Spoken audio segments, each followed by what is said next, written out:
After War Gundam X is odd. It's the alternate Gundam timeline that most overtly riffs on the original setting of Gundam.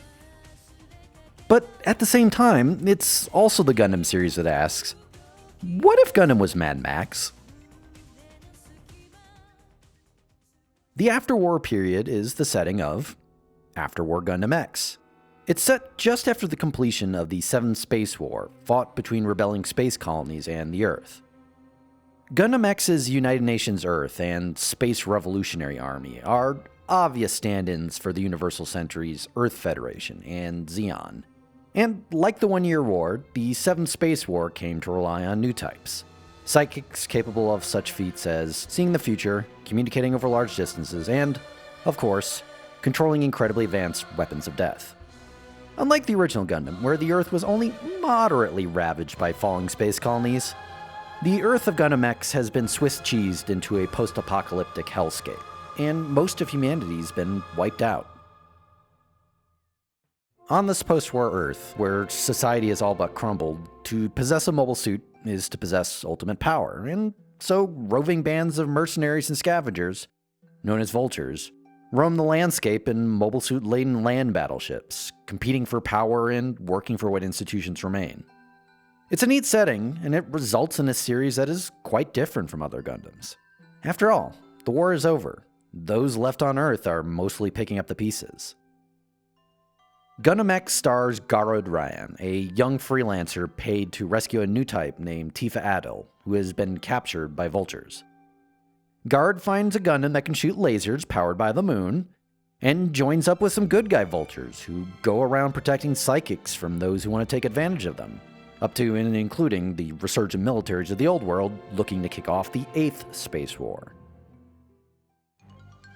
Compared to most Gundam series, X has a different tone. Less gritty, more lighthearted. It's got a cute budding romance, and it's in general much more fun. Though it still pulls off the seriousness and pathos when it needs to. Here's the thing. Gundam X is fine. The direction is flat, its budget was clearly constrained, and the writing is okay. It's got a real telling instead of showing problem, loves the trick of anyone can sneak up on anything so long as they appear from off-screen, and has a real bad tendency of foreshadowing things in the most obvious way at the beginning of the very episode where it would be relevant. Some of this stems from the fact that it's just plain rushed. Gundam X had its episode count substantially cut, and so they're cramming the plot in as quickly as possible. But even if this wasn't the case, Gundam X is, like I said, just kind of odd. It works well enough as a commentary on moving past the notions of past generations, but it also goes really hard on the Newtype philosophizing.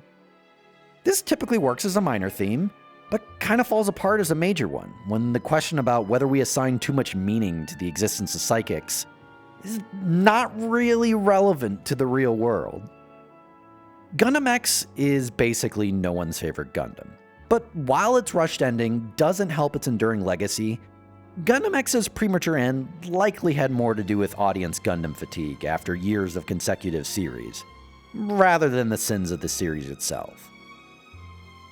It's probably not the best introduction to Gundam, though if you're already bought in and you're interested in the setting, I don't think it's a mistake to check it out. Though, if you're looking for a different flavor of post-apocalyptic Gundam, I might have something else to sell you. Next time, H.G. Wells' classic 1897 science fiction novel, The War of the Worlds, is made into a Gundam series about piloting fossilized mecha in order to rescue Victorian-era United States from moon tripods. The Gundam has a mustache. This happened. And it rules! Have you seen Gundam X? What did you think? Does it deserve the guff sent its way? Share it in the comments.